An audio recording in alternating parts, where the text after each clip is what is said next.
Hi, welcome back. It's time to learn how to do the verbs. We've done the nouns, and you've got them expertly. Um, well, you're an expert at nouns.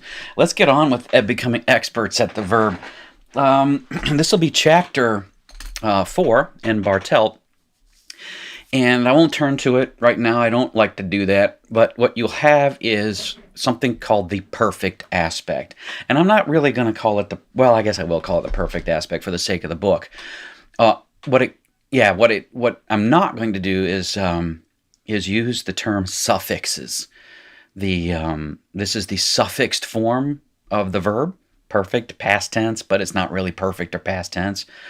It is afformative, Afformative, and you'll see that right on the front page there. In fact, let's go to it. Here's the document screen, what I'm talking about. It's the end of the chapter. Real quick, right there. Verb morphology, the perfect aspect, afformative. I'm going to be referring to it as the afformative. The reason being, when you see suffix, I don't like to unlearn things myself. I'm lazy that way. And so I don't like to unteach it either. So we'll be referring to it as afformative. But in the book, you'll see perfect as well, and also suffixed. And that's fine. It's okay. It really is.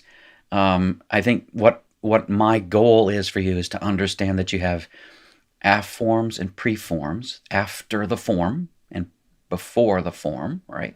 Afformative. And you also have prefix and suffix. And that's the problem with prefixed verb forms, is that, well, they're not really prefixed, they're preformative, because you'll have prefixes on those things. Welcome to Hebrew. It's just a different way to slice up the pie. It really isn't.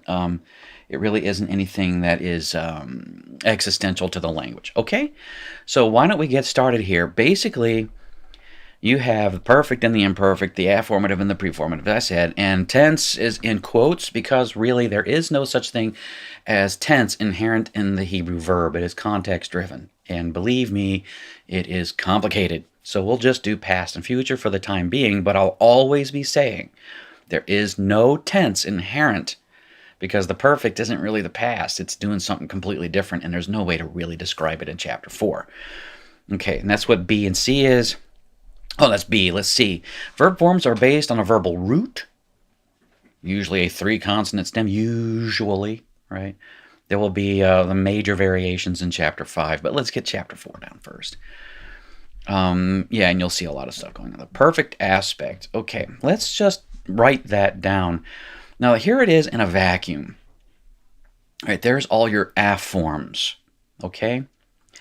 But let's put these things in a box, and I'll show you a way to memorize it that might be a little easier. The drawing screen here, okay? Whoa, what's going on there? Oh, it's not big yet. Yeah, restarts and reboots and stuff like that. Okay, so I have to put my glasses on. I can't see diddly. And you can hear my kids up. Hope it doesn't bother you too much. So, get the main one going here. So Hebrew is going to fall into the perfect aspect, the formative aspect, is going to fall into a lot of kind of a biggest conjugation. That's the bad news. There's a lot to memorize. So, little sip of coffee here. And you're going to have the singulars and the plurals. So let's get them up here. Singular and plural. All right. That's not too bad, right? We have that in our language. They have versus you have. Ooh, ooh, uh-oh. Right? I has. In the singular side, that's not what I wanted. And the singular side, you're going to have 5 forms. And those are, starting with the third person, you're going to have third masculine, third feminine, a second masculine, a second feminine, and a first common. Okay, I'm going to rewrite all those so they look a little better. No, that's what I wanted. So let's take a moment here and write them right. So you're going to have a 3 masculine, a 3 feminine, a 2 masculine, a 2 feminine, and a 1 common. Okay, so let's make our box for that. I'm going to get the size down. As you're making your box, right? Make your own box as I'm going along here, maybe, in your notebook. I keep making that mistake where I tap, and I don't need to do that. There we go. Now, why am I not doing it all the way across? Well, I could, but it would mess up the lesson. Okay. The plural is also going to have the same, well, it's going to have a little different here. The plural is going to be a 3rd common, and then a 2nd masculine, and a 2nd feminine, and a 1st common. Okay? So it's going to have only 4. And there's your box. So I can feel I got in a hurry early, and you have to slow me down. Yeah. Put me on slow-mo there, right? Make my brain go. There's no reason to do that. I keep making little teeny tiny boxes. That's what you do. You just tap the new thing. All right, so now the singular masculine is going to be built on a triliteral root, right? And so let's just draw them up. It's going to be, and I'm going to get a little thicker here for the sake of seeing things. There we go. So we're going to use the root for to kill, which is katal, okay? And for the feminine, it's going to be the same root. And in fact, what I'm going to do is I'm going to copy and paste and get it in each of these boxes. And that'll help. It'll help if I could draw. There we go. All right, good. Now, if you're using Paint, I recommend it. Paint is actually quite good for doing Hebrew. I will never switch. All right, so paste there. Paste there.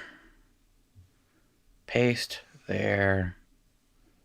Paste there. Make sure you leave room for dots, because it's obviously what we're going to be doing is dotting things, right?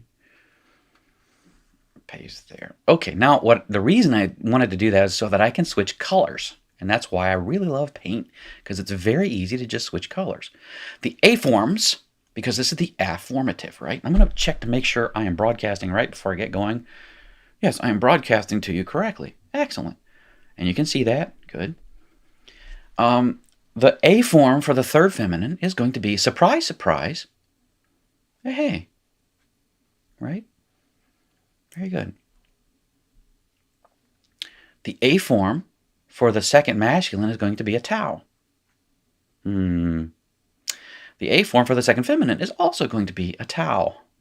And the 1st common plural, or singular, sorry, is also going to be a tau. But it will have a mater letter here, yod. Okay? And I'll put the rest of the dots in there soon enough. All right? The plural, the A form is an oo, a shirk. Now, the 2nd masculines are a little tricky. Or the plurals, the 2nd plurals. You're going to have 2 letters. Mark that in your brain. There are some hard and fast rules coming up. And I put a dot in there. Don't forget about it. It's going to be a sigol, but don't worry about that right now. The feminine is going to be 2 letters. That's a nun. Tau and nun. And the 1st common is going to be 1 consonant and a vowel mater letter, just like the 1st common singular had a consonant and a mater letter vowel. All right, now some rules. Let's put in the vowels. Okay. Orange. So the good news is the third singular masculine is the simplest form. That's why it's first. It's the opposite of Greek, where you start with the first person and work your way down. In Hebrew, you start with the third person and work your way up, I guess you could say. But Hebrew, being a predecessor to all languages worth knowing, is the correct way.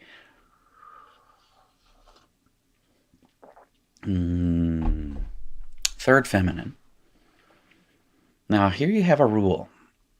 You're going to have this vocalic ending. Why am I saying it's a vocalic ending? Well, because it's a vowel. And so we say vocalic. Here's rule number 1. With vocalic endings, it will always, and this is a rule that is never broken. And when it's broken, it will indicate that it's being broken. It is always preceded by a vocal schwa. Always. And remember, what is a vocalic ending? It is simply an A form that is just a vowel. And you have another one. There's only one more, and that's right here in the plural, third common singular. It's going to be preceded by a vocal schwa, which means that's the rule now, which means for syllabification, which is going to be important in just a minute, you're going to have just that last thing. It's going to have to be open. This will be an open, unaccented syllable, and it will have a commates under it.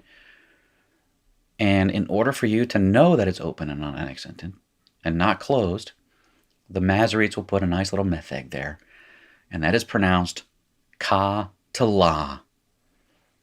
And this one over here is going to be the same way. Yeah, I'll keep the green. Ka to lu. And you want to make a note, I guess, in your notes that this is vocalic and this is vocalic. And write the rule down. What's the rule? And with a vocalic A form, it is always preceded by a vocal schwa, which gives you an open, unaccented syllable. No, it doesn't. In the call, it does that. Don't forget that second part. Just this first part's the rule. With a vocalic A form, it is always preceded by a vocal schwa. And remember what a vocalic ending is, or a vocalic A form. So I'm going to try to be consistent. It is just a vowel as the A form, and you have 2 of those. Now the second masculine has this tau. Let's switch over to my orange. Now this is an interesting phenomenon. What what am I trying to say here? The pointing is going to have a commates underneath that final tau, which is something you haven't seen yet. There's no mater letter at the end. It's going to be preceded by a silent schwa and an accent shift away from the A form. Or, better way, the A form will not pull the accent to the ultimate syllable. That's why we don't do ultimate and penultimate like we do in Greek. The tone does not shift with the addition of a syllable, as we were familiar with when we added the masculine plural ending, im, where it pulled the accent to the end of the word. Now the accent stays where it belongs, and the Masoretes, the book will actually preserve that for you, right? And the same thing is true here, except, tricks. This is going to be 2 silent schwas, and since there's no pronouncing it, the accent is stayed there, but the book won't give you that because you're supposed to know that that's the final syllable, katalt. And so one more, and I'll do a review of the pronunciation. The first common is just like the second masculine in that it already has a vowel ending. It's going to have the dagesh lene, a silent schwa, and the accent has not shifted. Okay, so let's do the third masculine down to the first common in the singular thing. It's katal, katala, katalta, katalt, Catalti. Note that accent in the second masculine, the second feminine, and the first common, that it doesn't shift like it does with the vocalic ending. Now, over in the plurals, we're going to have some troubles here. So I'm going to change those to orange. Now, these have two consonants on them, right? We would call those heavy consonantal because they're so heavy, having two consonants, that they actually do pull the accent to the end. So the accent here is there in Cataltem.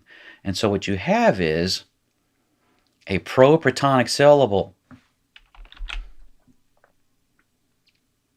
So let's syllabify. There's your first one. And there's your second one. There's your short vowel in a closed, unaccented syllable, right? And so this is going to be open, unaccented, and proprytonic. What happens in proprytonic syllables? Reduced to a schwa. And that's a vocal schwa, and that is pronounced Kittaltem. The accent is here, remember. Kittaltem. Same thing here. Doggish lenes, by the way. Oops. Yeah. Silent schwa. There's your patak, and there's your vocal schwa from the proprytonic reduction. Kittalten. Consistency. Orange. Up until the end there.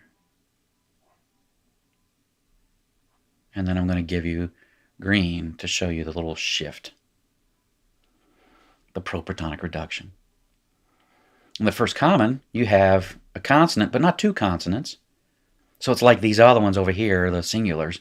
Those we would call light consonantal, because since they have only one consonant, they're not heavy enough to pull the accent, or some mnemonic device, right? So let's get to orange. Orange.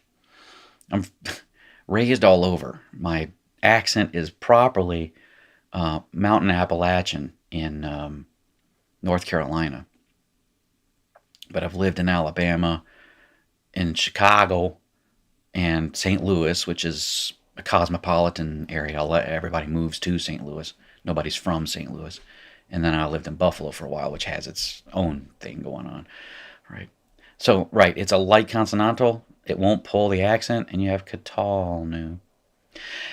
That is the perfect aspect, the afformative of the easy form. There's no variations here. That's why we choose this verb, katal, to kill. He killed. It's not because we're macabre, but there's like 16 different ways to kill in Hebrew. And so you're going to end up with it. Notice there's no begad kapat letter. It's important. There's no guttural. And then there's no something else that you don't know about yet, but that'll be in major variations coming up. Yeah, so that's why we use katal. Let's flip back to the book and take a look at some of the things that we might want to note.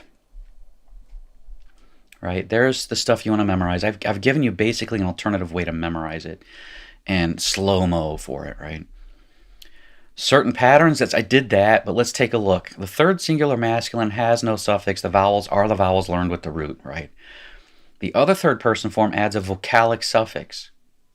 Okay, that's what I was telling you about, and they always show a vocal schwa, and a metheg will help you understand that that's an open unaccented syllable that has not reduced. But isn't it proprytonic? Yeah, it is. Why doesn't it reduce? Anyway, the accent falls on the last syllable of the root and not on the consonantal suffix. I don't know. So this third point here, all other forms add a consonantal suffix. And that's where the ones don't pull, right? So we call that light consonantal. In the plurals, they are heavy because there's two consonants and it pulls and you get proprytonic reduction, right?